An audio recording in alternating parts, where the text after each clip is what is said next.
Start. महोदय, मुझे इस संबंध में एक बात और कहनी है।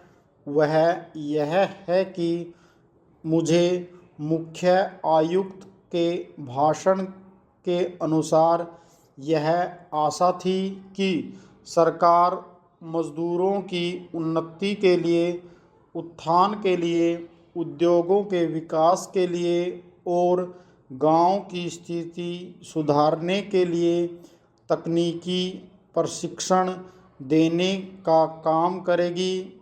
विराम। लेकिन ऐसा ज्ञात होता है कि आर्थिक शक्ति सीमित होने के कारण इस ओर कार्यवाही करने की संभावना नहीं रही। विराम। फिर भी मुझे आशा ही नहीं अपितु पूर्ण विश्वास है कि भविष्य में हमारा मंत्रिमंडल इस ओर अवश्य अविलंब ध्यान देगा। विराम। इसी प्रकार से ग्रामीणों की अवस्था सुधारने के लिए सरकार घरेलू उद्योग धंधों को भी बढ़ाएगी, जो अभी तक नहीं के बराबर हैं। पूर्ण विराम। पैराग्राफ। भारत की दृष्टि से कुटीर उद्योग बड़े उद्योगों की अपेक्षा अधिक लाभदायक हैं। विराम। पहली बात तो यह है कि भारत एक गरीब देश है और उसके पास इतना पैसा नहीं है कि वह बड़े उद्योगों के लिए पर्याप्त संख्या में बड़ी बड़ी मशीनें मंगवा सके। विराम। बड़े उद्योगों के लिए बहुत बड़ी बड़ी महंगी मशीनों की आवश्यकता होती है, जबकि कुटीर उद्योग छोटी छोटी और सस्ती मशीनों से चल जाते हैं। विराम। कुटीर उद्योगों के लिए न तो बहुत बड़ी बड़ी इमारतें बनानी पड़ती हैं और न ही बहुत महंगी मशीनों की आवश्यकता पड़ती है। विराम। अतः ये उद्योग छोटे छोटे गांवों में भी प्रारंभ किए जा सकते हैं। विराम। कई उद्योग तो इतनी थोड़ी पूंजी से भी शुरू किए जा सकते हैं कि उतनी पूंजी प्राय हर किसी व्यक्ति के पास होती ही है। पूर्ण विराम। पैराग्राफ। कुटीर उद्योगों में दूसरी बड़ी सुविधा यह है कि इनमें बहुत अधिक मजदूरों की आवश्यकता नहीं होती। विराम। एक परिवार के सदस्य ही उस उद्योग को चलाने के लिए पर्याप्त होते हैं। विराम। घर के सब सदस्य उस काम में हिस्सा बटा सकते हैं। विराम।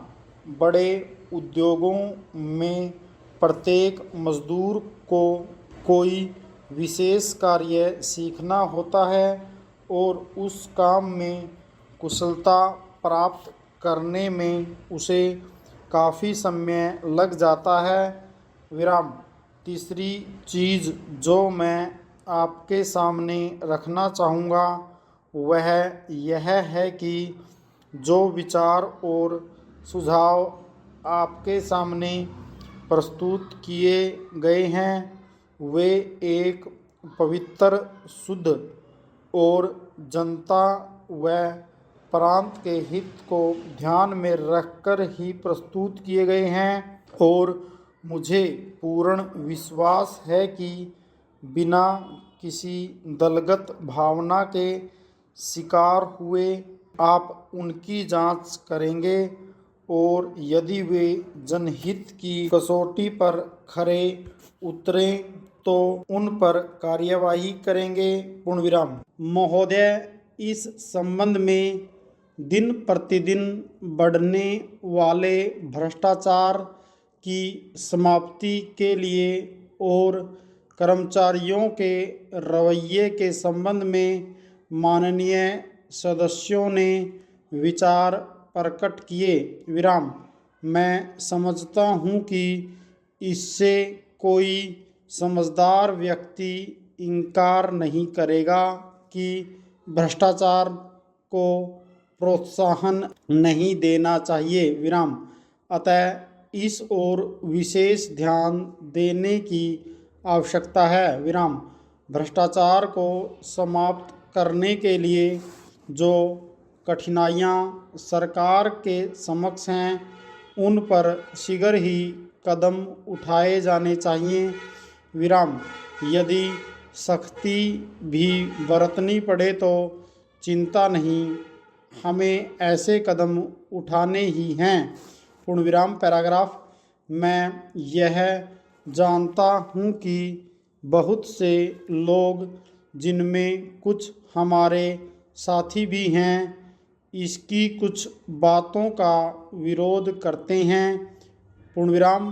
परंतु यदि हम देश की उन्नति चाहते हैं, यदि हम देश को आगे बढ़ाना चाहते हैं और विशेषकर यदि आप समाजवादी ढांचे के आधार पर, जिसको कि कांग्रेस ने देश के लिए निश्चित किया है, इस देश की व्यवस्था करना चाहते हैं, तो हमारे लिए आवश्यक है कि हम इस तरह से कदम उठाएं कि जिससे लोगों को अपनी जीविका सुंदर ढंग से कमाने के लिए साधन जुट जाएं।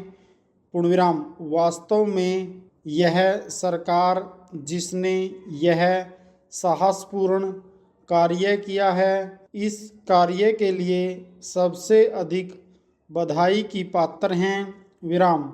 जो लोग यह आशा करते हैं कि हर एक काम उस ढंग से होना चाहिए जिसके लिए गांधी जी हमसे कहा करते थे, और जैसा कि अभी हमारे एक साथी कह रहे थे कि जिस तरह से सरकार ने इस संबंध में व्यवहार किया है वह गांधी जी की नीति के अनुसार नहीं था।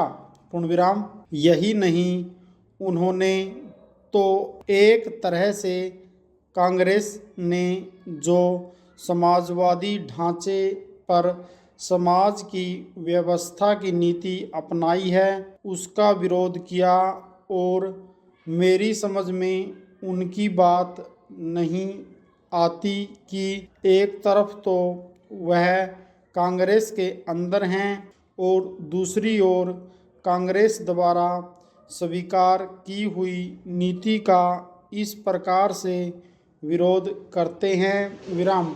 मैं समझता हूँ कि वह इस बात को भी जानते होंगे कि कांग्रेस द्वारा इस नीति को स्वीकार कराने वालों में अधिकतर वे ही लोग हैं जो गांधी जी के अनुयायी हैं और उनके सिद्धांतों में विश्वास रखते हैं। विराम।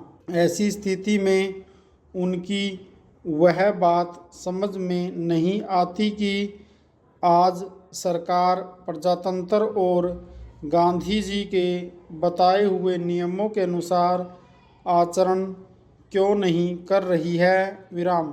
यह बात बिल्कुल ठीक नहीं है। पूर्ण विराम।